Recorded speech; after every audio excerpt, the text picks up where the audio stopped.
Salut, bienvenue dans cette vidéo. C'est Charles Fils Makanaki. Ici dans cette vidéo, on parle de Confluence en trading. D'accord. N'oubliez pas de suivre la chaîne. Merci. Confluence en trading, c'est quoi la confluence en trading? Et les prérequis.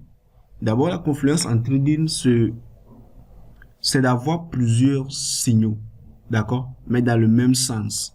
C'est-à-dire que vous avez plusieurs outils qui vous donnent le même signal.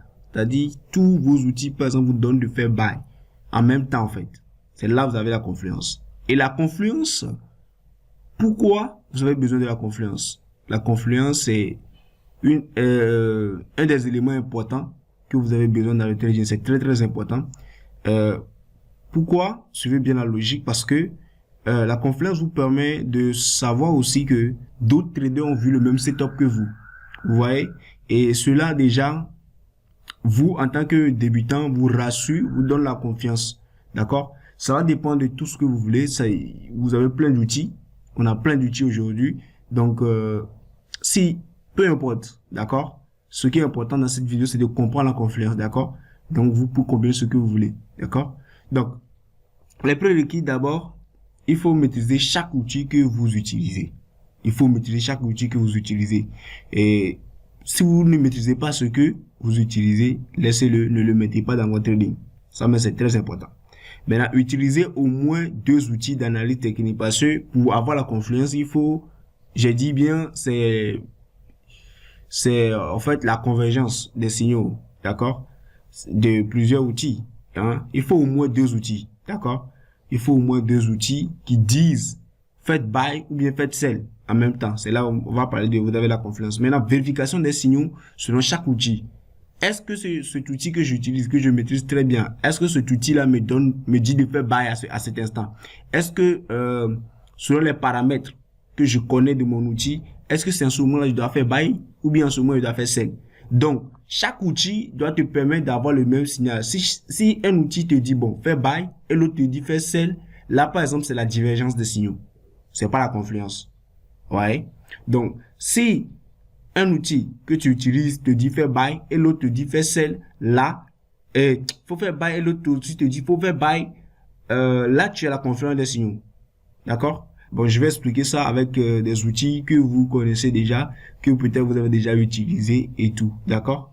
Donc, on va voir un peu par rapport avec le price action. Très simple. OK. Ici, je vais prendre l'exemple de support, résistance et puis trendline. D'accord? L'exemple est très simple. C'est par exemple que vous maîtrisez peut-être comment utiliser trendline. Ça, c'est un outil. Trendline. D'accord? D'accord? Et dans quelles conditions on achète? On s'est dit que bon, voilà, il faut au moins 2 points de contact, 3e point de contact, combien toucher, il faut faire buy. Bon, ça c'est ce qu'on apprend. D'accord? Donc, ici, dans notre cas, on va chercher à faire buy. 1.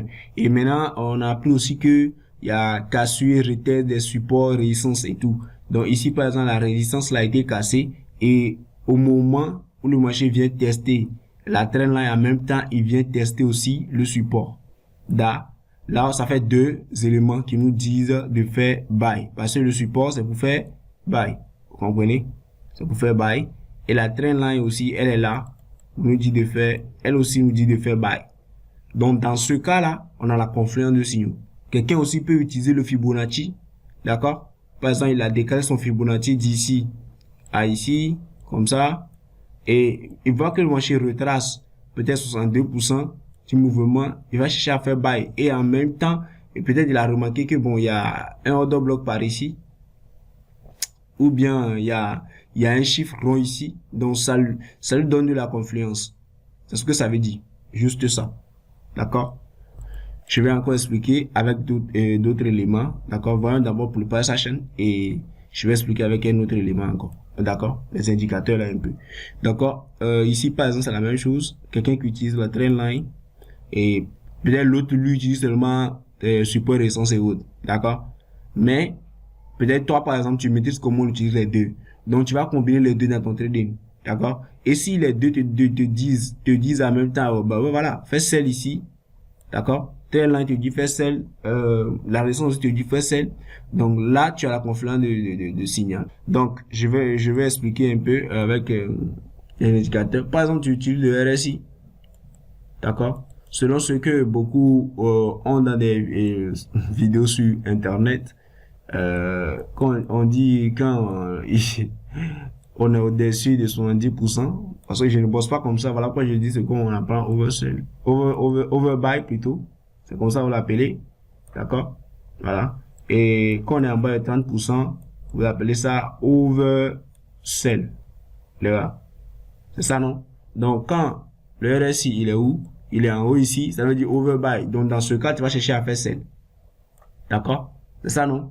Et quand il est en bas d'ici, on va chercher à faire buy. Donc, la confluence, c'est quand on a la confluence. Ici, par exemple, si par exemple le marché se trouve dans votre overbuy que vous dites, d'accord, et en même temps, on est par exemple autour d'une résistance, d'accord, ça par exemple, c'est la confluence de signaux parce que, on a un signal de sell qui est là, d'accord. C'est pourquoi il dit maîtrisez bien votre outil. Ça dépend de vous, en fait. Ça, par exemple, c'est la manière dont vous utilisez peut-être le RSI. D'accord? C'est un exemple que je donne. Donc, dans ce cas-là, moi, je vais chercher à faire sell et en même temps, on se trouve au niveau d'une résistance. D'accord? Puis aussi du trendline. Donc, du coup, vous allez chercher à faire sell. C'est la confluence de signaux. D'accord? Voilà. Et le graphique aussi, il faut surtout que le marché vous dise que je veux faire sell ou bien buy. D'accord? Et comment on sait? Vous pouvez savoir grâce aux bougies, vous pouvez savoir grâce à la structure, vous pouvez savoir grâce au pattern, d'accord?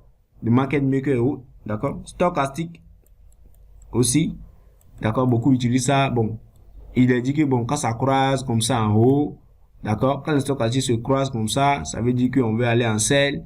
Bon, si le stochastique se croise comme ça, on doit aller en buy. Par exemple, au même moment, vous avez overbuy ici, vous avez le croisement ici. Donc, ça veut dire que vous avez confluence de signal.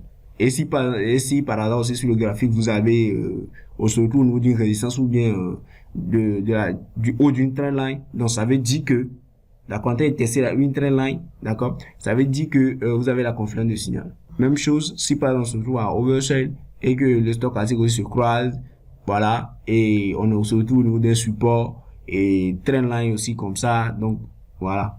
Donc automatiquement, vous avez la confluence des signaux. Pourquoi? Ça vous rassure, d'accord, c'est important pour vous, d'accord. Attaquer surtout débutant dans le trading, c'est très important. Merci. On va voir des exemples dans les graphiques. J'ai essayé de repérer deux trois trucs là.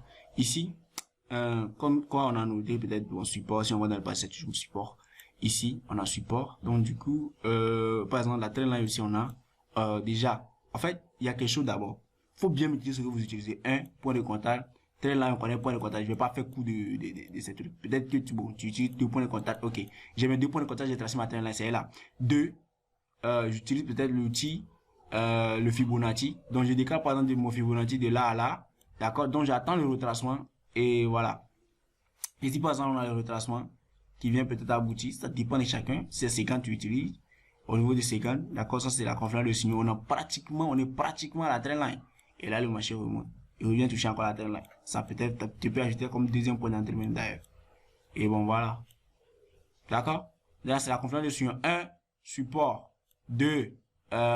Niveau de Fibonacci. 3. Trendline. What we need, non? Hein? Période. D'accord? Et la structure aussi qui est en jeu. Ça, j'ai déjà appris ça dans une de mes vidéos.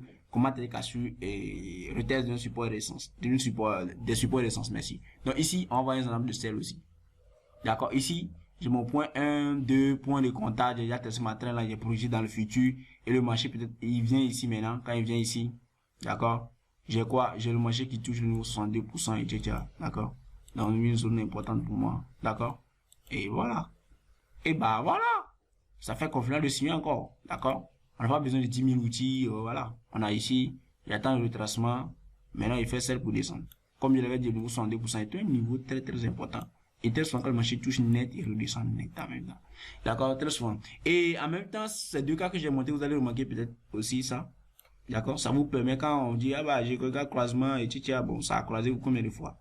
Voilà pourquoi j'utilise pas les indicateurs comme ça. Je les indicateurs, j'aime pas trop. D'accord? Quelqu'un peut aussi dire, bon, moi, je regarde croisement aussi des moyennes mobiles et tout. Ça dépend de tout à chacun, quoi. D'accord? Vous êtes libre de vous, dans vos choix. d'outils. D'accord? Mais il faut savoir bien utiliser ce que tu utilises, etc., etc. Et c'est ça, le côté qui est mauvais. D'accord? Parce qu'il y a beaucoup de choses qui ne sont pas vraiment bénéfiques, surtout aux débutants qui se jettent dans la jungle des indicateurs magiques, etc. et tout. Tu vas jamais trouver. D'accord? Et surtout la maîtrise de ce que tu utilises aussi. Beaucoup, ils n'ont pas. Forme-toi comme tu le peux, au maximum que tu le peux. Ça te permet de gagner plus de confiance en toi, etc., etc. Merci pour avoir suivi la vidéo. J'espère que tu as vraiment compris le truc. Ce n'est pas une histoire de, voilà, quelque chose comme ça. Non. Le Fibonacci me dit sell. La traîne là me dit sell. Quoi aussi? La structure me dit sell. Quoi aussi? Stochastique me dit sell. Donc, du coup, je fais sell. C'est ça la confluence. Rien d'autre. Des éléments, plusieurs éléments me disent de faire buy ou bien plusieurs éléments me disent de faire sell. C'est juste ça la confluence. Merci d'avoir suivi la vidéo. Abonne-toi, n'oublie pas ça. Partage la vidéo. On est ensemble, les gars.